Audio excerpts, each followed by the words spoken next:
Hi, I am Bill Hodges, and this is Spotlight on Government. And this is kind of new for us. The coronavirus is forcing us to do a lot of different things. And sooner or later, we're going to make this really the best there is. And today, though, I have a guest who I've had many times before and I really enjoy. His name is Guido Maniscalco. And Guido is now the chairman of the Tampa City Council. Congratulations. Thank you very much. What is it like now to be in charge of the council? Is it sort of like Well, herding cats? no, it's a good group, and we'll get along. Just a lot of interesting things because after March, everything shut down and we went virtual, so a lot of meetings were suspended. Considering everything with the stay-at-home regulations and how everything was happening into flatlining or flattening the curve for the COVID-19 situation. So I was elected chairman by my peers, by my colleagues, at the beginning of May. And a few weeks later, we resumed at the beginning of June live meetings. So we moved Oh, from City Hall, the Tampa City Hall chambers, the council chambers, to the Tampa Convention Center, where everybody's spread out. We're practicing social distancing. People are wearing masks. You have everything being sanitized repeatedly and regularly. And so we want to move forward with the business of the people, but do it in a safe way so we protect everybody's health. it's really something that most of us on this planet have never had to worry about before this came about. 1917, 1918 is a long time ago, and there's not a whole lot of folks that were old enough to remember what kind of thing happened in that epidemic or pandemic, I guess. And so this is all uncharted territory. It is. I mean, we haven't had anything like this in over 100 years. So, like you said, I mean, how many people are alive today that remember that? They would be small children. They would be over 100 years old, obviously. So that's interesting. But in between, we had a world war. We've had other wars. We've had all sorts of historic events. But I would have never expected something like this to happen in our lifetime, because you would think, oh, they'll find a vaccine quickly or we'll be able to contain it quickly. But just the way this has spread, not just from coming from China, wherever it originated from, but throughout the United States and throughout the world. And basically, we saw the world come to a standstill. And we didn't even see a standstill like this even through World War II. No, We had Pearl Harbor, which of course had the United States enter the war, and we were coming out of that depression, or we were still in the Great Depression. So it put our country back to work, and people essentially, the term that's used is pivoting, and people started helping the war effort, just like people started pivoting here with businesses being shut down and what's deemed essential and non-essential. So people started making masks. People that never made masks now are in the mask making, and you know, whatever they could to help, and that's where it, we are. it reminds me during World War II, I was born in Canada of American parents. But I remember during World War II, the interesting thing was my grandmother would take me down to the church and they would knit socks for the soldiers and sailors in the Canadian Air Force, Canadian Army, Canadian Navy, and actually got together and did those sort of things. And this kind of is like that, where the people got together and made masks and put them out for people. Yep. So, I mean, people changed certain ways, and they did and are doing what they can to help the situation, and here we are. Well, what's the city of Tampa doing that you particularly like as far as taking care of the people and making sure this coronavirus, at least we can be an island where we're safe? We have, the regulations for shutting down that came down from the state with the restaurants and retail establishments, and beyond that, the city of Tampa closed down the city of Tampa parks for that certain period that was about a month or so. We have, of course, the practicing of the social distancing, keep 6 feet apart from other people. Restaurants have reopened per the state order, and bars to a certain percentage so they can have their business. In helping that, because businesses were only allowed to open at 25 and 15%, 50%. The city of Tampa allowed certain parts of the city to have tables set outside, roads closed, where the restaurants could still practice social distancing and I be think able it's a good to attract. idea. Yeah, why not? I mean, you do what you can to help other people survive. The most recent effort is the city of Tampa asking people, or by order of the mayor, that they wear masks. There has been pushback There's been mixed emotions and mixed opinions on that, but there's a lot of ways around that. So if somebody has, if it's a health issue where they can't wear the mask, they're excluded. Children under 2 years old are excluded. If you're on the sidewalk, if you're outside, if you're on the riverwalk in a park, you're excluded. So basically, Sure. if you walk into a retail store where you're in close proximity and it's not open air, or you're in an office or whatever it is where you have people around you and you can't be that 6 foot separation, you put on a mask. And Well, that's it. when you look at that, for years, I've seen signs all over the place: no shirt, no shoes, no service. Yep. And that was just an aesthetic thing. And here it's a safety thing. I don't understand the pushback. I really don't. I put a mask on when I go into a retail establishment, not only for myself, but for the people around me. Exactly. It's a simple courtesy and a sign of respect to others. Not that you might get it, but you don't want to affect other people. I mean, if that's the worst thing. We were made to wear a face mask. I mean, it's just to help one another and to help our fellow man and to get back to some kind of order and get healthy and get past this coronavirus. What's the issue? I mean, I can't imagine what the argument was with seatbelts when they were made mandatory in cars and having to wear a seatbelt. That's Well, for it's your my right. My rights. The American people are raised on the word rights. I have the right to do this. Very seldom do they use the word I have the responsibility to do this. Exactly. It's just to be responsible, and you'll see, certain things it's okay to regulate, and other things it's you're affecting my rights. I mean, so the argument goes both ways, and it's interesting seeing, certain groups or certain people supporting or not supporting one thing, but then they flip on another thing. So Yeah. it doesn't make any sense. You're infringing on my rights. I'm sorry. I mean, for my own safety, I continuously wash my hands. I shake a lot of hands. I wash those. I bet you do.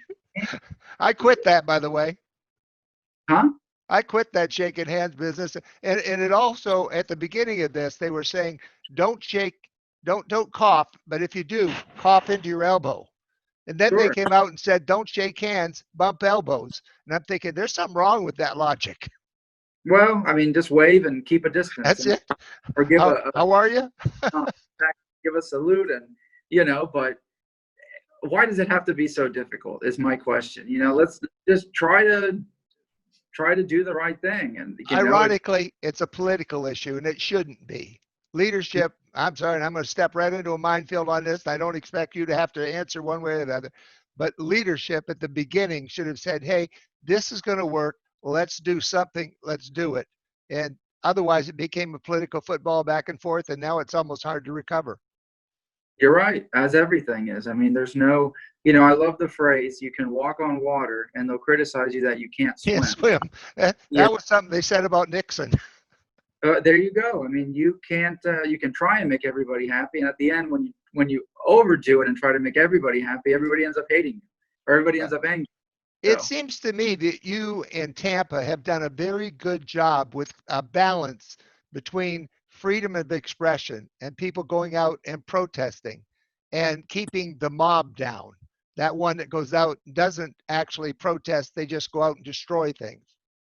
Well, I mean, we did have a situation a couple of weeks ago where there was property damage, but in witnessing, a lot of the marches and knowing a lot of people that are out on the streets and using their First Amendment right, they're peaceful.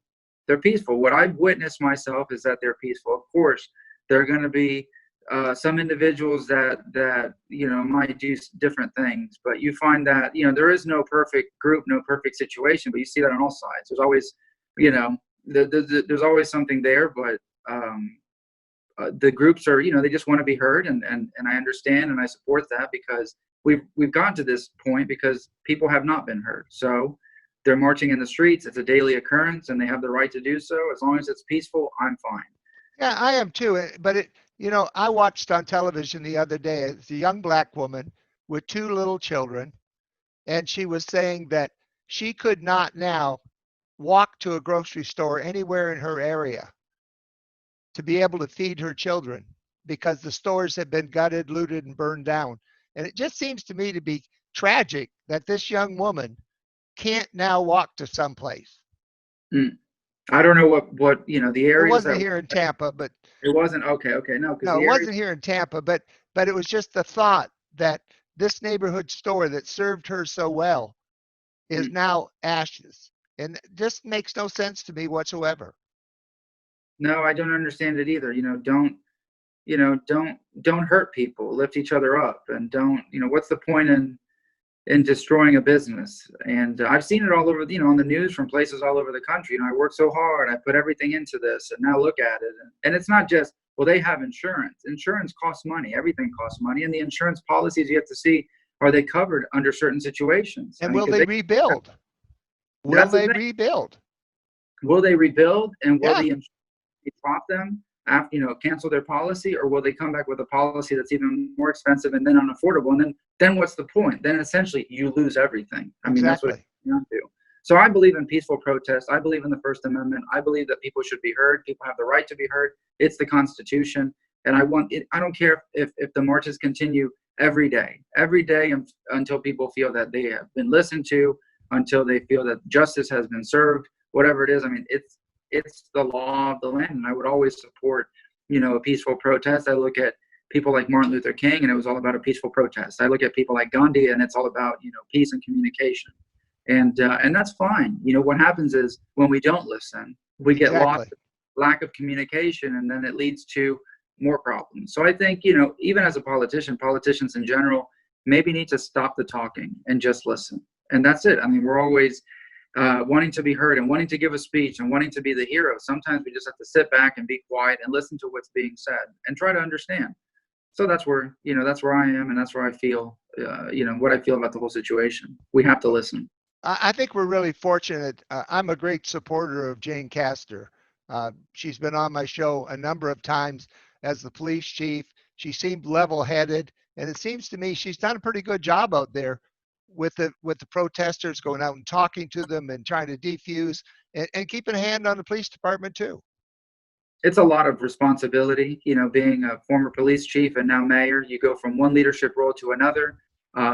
Both are political, but in different, political in different situations. One, now you're elected by the people. You're not appointed as you Right. was by a previous mayor. So you have a responsibility to the people that elected you, and that's it. I mean, it's, somebody asked me, well, what would, is she doing a good job? And I said, well, what would you do? What would I do? It's a very tough. And again, I don't have the answers. there's no real right answer, but the best we can do is communicate and listen and try to understand the point of view of someone else, and understand the pain and the frustration and the anger, and try to be productive with it and find real solutions so we can all move forward together. Well, let's start talking about some of the other offshoots of this coronavirus. I'm assuming that because people aren't going out, they're not buying, they're not doing things, tax revenue and things are down. You will probably face some financial problems with shortfalls with what you projected versus what you're actually going to take in. And we've had meetings regarding that, how the coronavirus has financially impacted and what we project. Because, I mean, think about it. 10 years ago, we were in the midst of the Great Recession. And it took years to get back Remember to that. the pre-Great Recession levels. And then we get knocked over by COVID-19. So we've had to see other financial maneuvers per the CFO of the city, refinancing certain bonds, try to free up some cash so we can keep that budget balanced and keep moving forward. Because what happened, and this was with the Great Recession, was we had several hundred layoffs. I believe it was like 750. On Right. top of that, you had empty homes, foreclosures, which means they weren't paying the city utilities, and no trash pickup, and there wasn't the construction, as you saw in the construction boom from before, meaning less permitting fees. And I mean, it was just a trickle down effect of awful, because it affected, the city's coffers significantly. Another thing is the communications tax, because we went from people having a home phone to everybody going to cell phones over the last Right. few years. And in that, the city of Tampa's revenues with the communications tax has significantly dropped.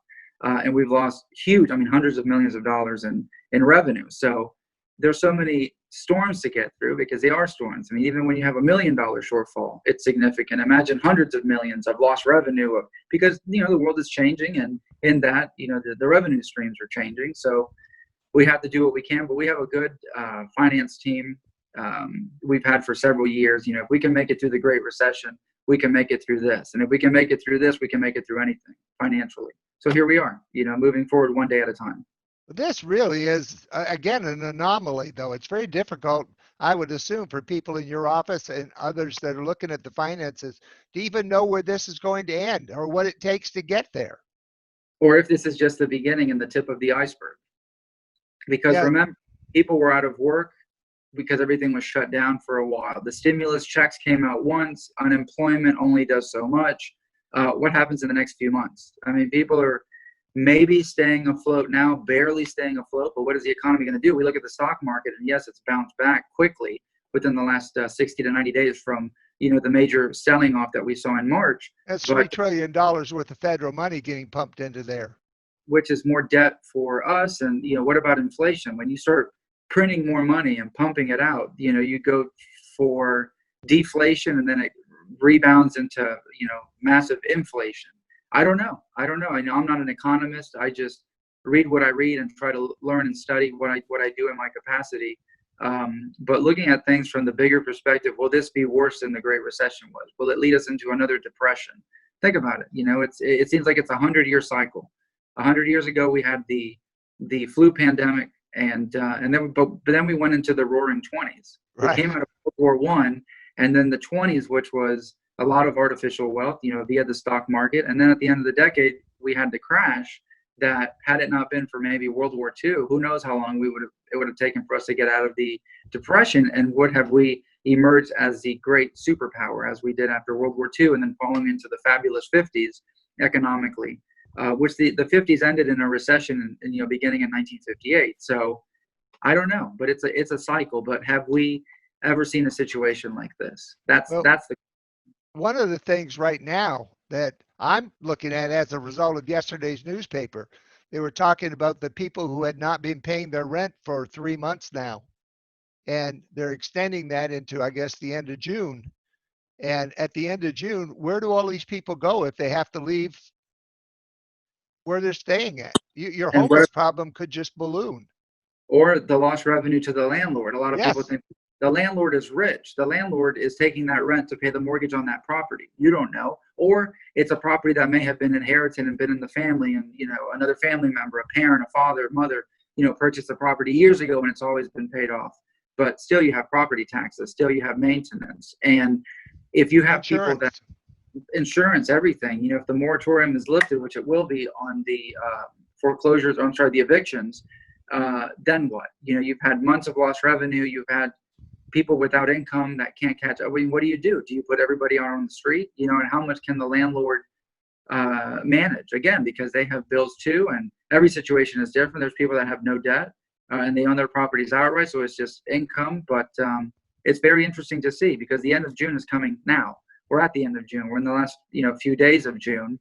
That moratorium is lifted. I don't know what's going to happen. That's what I'm saying. Is it going to get worse? Is this the tip of the iceberg? Then I look at commercial real estate and commercial leases. Now that people are working from home and companies have had to restructure with people not coming into the office, will corporations and businesses say, we really don't need to pay for all this retail space. We don't need this office space because we've been able to manage and make money otherwise. So that, are we going to have a lot of vacant commercial storefronts? And then what about single family home sales? Because people have been laid off and people are worrying about being laid off. So they can sell their home, but if they lose their job, they can't qualify for another mortgage because now they don't have. So, I mean, maybe I'm overthinking, maybe I'm being realistic. I don't know what the right answer is. I think we prepare for the worst. We brace for impact. Wealthy people are still wealthy. People are spending money. But what about the middle class? It's always, you have people below the poverty line and people with a lot of wealth. What about the middle class? And that's when you look back at the 1950s and you look at, when we say, the good times, it's a strong middle class. And do we have that right now? Or is the gap between very rich and very poor just growing and growing without a real middle class in America? My So, son is an instructor or a professor of taxation. And he was telling me that in the last 3 years, the largest transfer of wealth to the upper 1% is huge. So it's got to come from somewhere. Exactly. That's what I say. The stock market is doing well, but why are unemployment numbers as they are? Why are so many businesses filing for bankruptcy? We see it every day. I mean, it's another mega store. It's another large corporation that's been in business for years, decades, iconic American brands now in bankruptcy. Maybe not bankruptcy liquidation, but restructuring, chapter 13 to chapter 7.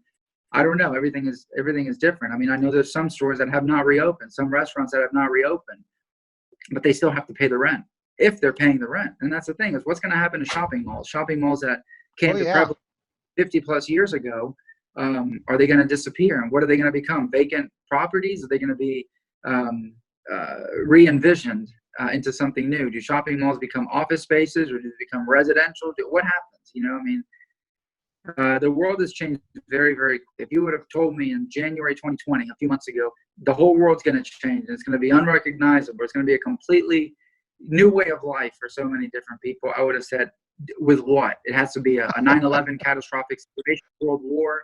I don't know. But if you would have said it was a global pandemic on top of civil unrest throughout the entire country, which is spreading throughout the world, I wouldn't have believed it, because everything is happening so quickly. And it feels like 2020 is just never ending. I But it wasn't really, excuse me, I wasn't really surprised at the civil unrest the way it broke out. You had a group of people there who had been penned up for 3 months. mm, They hadn't been able to go to the beach. They hadn't been able to go anywhere. And the frustration levels were building and building and building. And with the death of this young man by the police putting a knee in his neck, that just triggered it. It was like adding something explosive to gasoline.